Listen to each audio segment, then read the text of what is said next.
Perfect. Okay. Mr. Stacy Dawson, interviewed by Isaiah Sharif on April 13th, 2023. First of all, I want to start with thank you for doing this interview. I really appreciate it. Taking time out of your day to come do this for me. I do appreciate it. No problem. No problem. And then I guess we can just hop right into it. So my first question to open this up is can you describe your experience leading up? Well, I'll say this. I want to hone in on Operation Desert Storm, specifically Okay. on topic options. So can you describe your experience leading up to the deployment to Desert Storm, and then how did you feel about being sent to the conflict? Initially, the date was January 16, 1991, when I received the orders. Well, when my squadron received the orders that we would be going into, at the time, Kuwait. And this was the beginning of Desert Storm. And it later became, let me see, 2 years, I say 18 to 24 months in, it turned into Desert Shield. Yes, got So it. the storm was the actual war portion. Okay. And leading up to it, we had, at the time, so you know how military works, certain information is considered classified.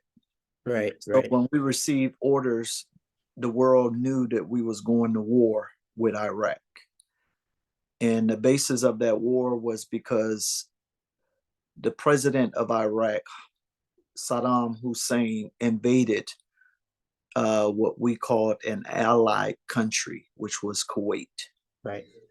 And none of us knew why he did it at the time, but we later learned out why. Right. Of course, this was after we was into the conflict. So me being a military soldier, I wouldn't have questioned any of my orders. As a military soldier, you receive your orders under the oath that you swore to serve and protect, both foreign and domestic. So just following orders. Okay. All Okay. right. Right. Then here's my second question, kind of leading into maybe like the morale and camaraderie during the time. So I'll ask, how did you and your fellow soldiers maintain like morale, camaraderie during your time serving in Operation Desert Storm, and what impact did the unity have on your ability to complete your missions? Oh man, first and foremost, when we received those orders, everyone was kind of, you know, uh, I can say no one in my squadron at the time, which was Comdesron 24, Destroyer Squadron 24, we didn't have any veterans that was already, let's say, prior war tested. So all of us was going in new.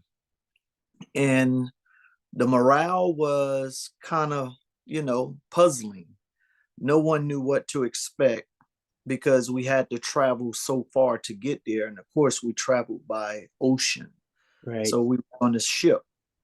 And en route to the what we call the hazard zone, um, it took about 2.5 weeks, if my memory served me correctly, to get there. And at that time, everyone was really dependent upon care packages from family. We always look forward to our mail from, family, friends, and loved ones. Right. And those are some of the things that help keep us, let's say, knitted together. Okay. And once we got to the war zone, that hazard zone, a lot of that was pretty much out the window because now we are all relying upon our skill set, our trainings, our specialty. And once that is implemented, everything else on the personal side gets put on the back burner. Right. Yeah. Until time where what we call, I don't want to use certain terminologies because it may be confusing to you, but you can relate to the words like those moments when we stand down. Okay. All right. Standing down means, we can now go to a peaceful state, not so alertive type of mindset.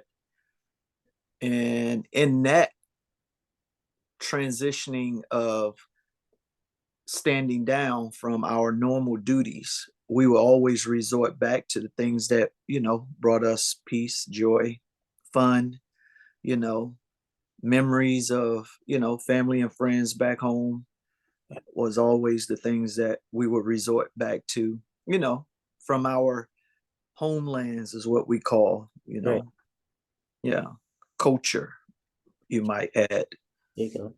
Okay. Yeah, TV shows, playing sports, things of that nature until duty calls. Right. Right. Yes, sir. Yeah.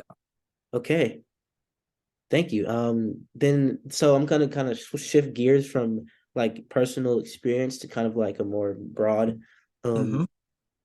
um, more broad topic in like foreign policy. And in what Mm-hmm. ways did you see the outcome of Operation Desert Storm affect foreign policy in the U.S.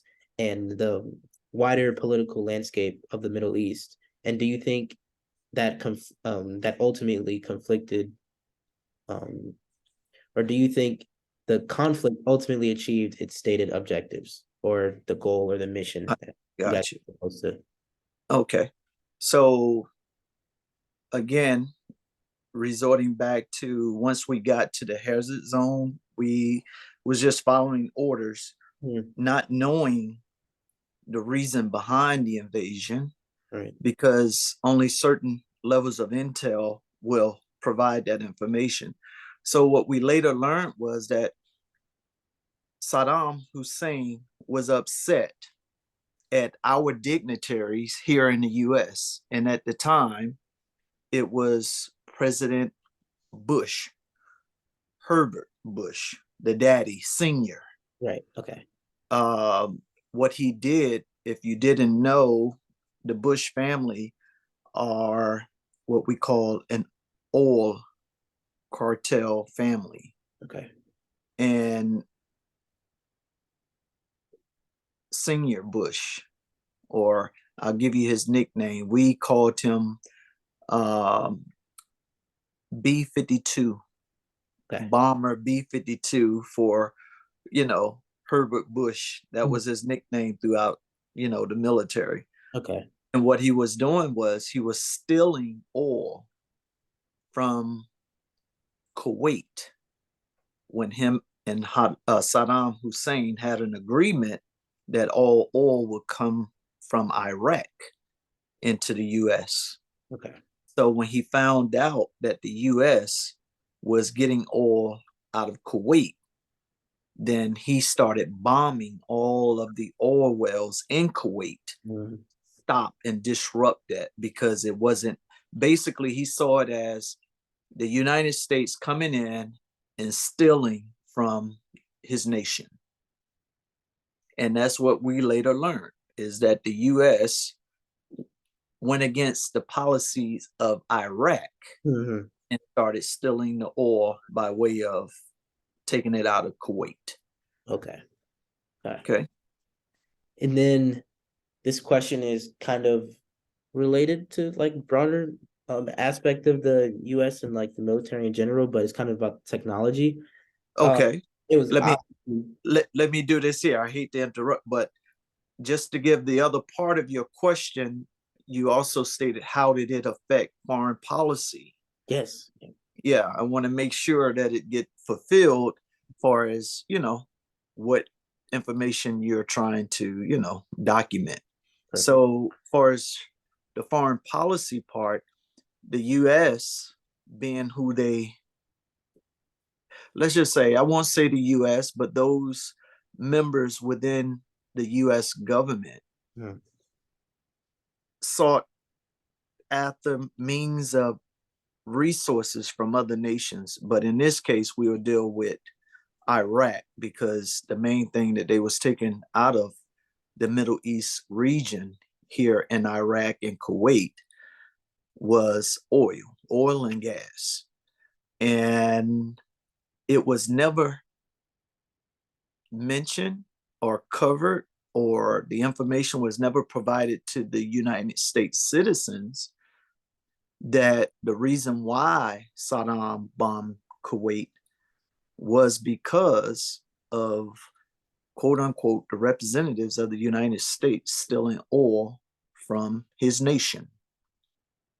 And the policy, the foreign policy behind that is that who could police the United States when they have the military might to do whatever they want?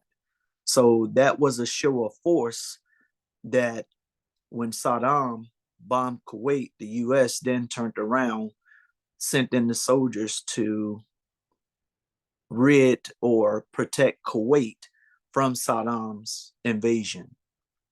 But he wouldn't have never came in had we not, because Kuwait was a peaceful nation with Iraq. Right. Until the US got caught stealing their resources. Okay. Okay. All right. Wow. Crazy stuff. Yes. I guess now we can move on to the other question. Um, can you describe the role of technology and weaponry in Operation Desert Storm, and how did advances in military technology impact your serving in the conflict? Okay. This part of the war was mainly fought with missiles. So it wasn't a real lot of uh, ground work until we finished the airstrike. So, from a strategic standpoint, the way this happened was the US bombarded Iraq with all types of missiles. Okay. So, that part of the technology was like, from a sense of, if you playing a video game, you would call this a cheat code. Okay. Because if you have ground troops on the ground and we are out at the ocean or in other territories or on totally different landmarks that's probably 100 miles away, and you Right. just send a missile in to do all your dirty work. Mm-hmm. And then you send in the troops to clean up behind that dirty work. Right. So, far as technology goes, strategically, that bombardment was fought from the air. And far as that level of technology being implemented against an, at this time, adversary that just had ground troops and let's say mobile units, but not the artillery to combatant or to dismantle any of the missiles coming in at them. It was like the difference between, a flood coming by way of an ocean and Mm-hmm. a flood coming out of a water hose, Right. Yeah. just wipe them out. Okay. Yeah. Okay. Wow. Wow. Wow. Wow. Yeah. And then this will be my last question for you. Sure.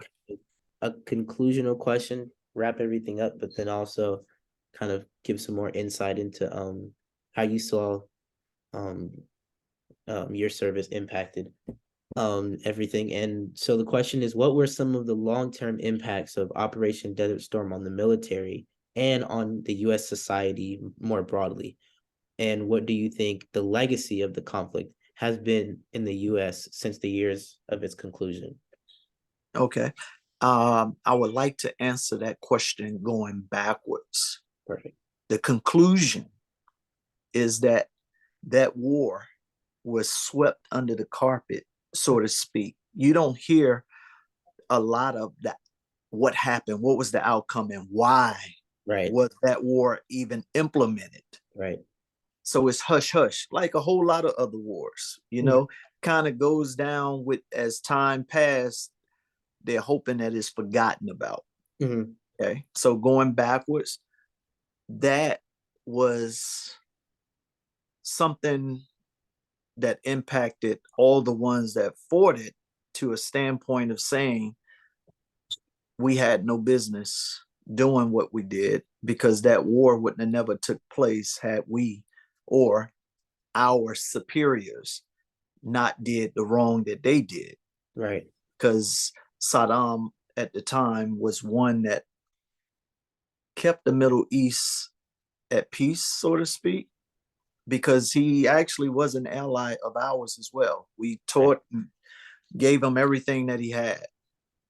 And they also helped us to win the Cold War. Mm-hmm. Now, far as the impact that it put on us was the same as us learning that this war was pretty much brutal. It's like a bully picking on a smaller person Okay. Right. and taking something that didn't belong to you. And a lot of that, as far as me personally, gave me insight to how the U.S. Uh, forces it might to get and take what it wants Right. by way of military Mm-hmm. and strong arming or befriending and then robbing and stealing after befriending a nation. And to sum it up, not all wars are good wars, Mm-hmm. is what you would come to learn in a case like this. Right. Right. Right. So there you have it. All righty. Uh, Thank you so much, Mr. Dawson. I really do appreciate it. it's no problem. Anytime. Anytime. All righty.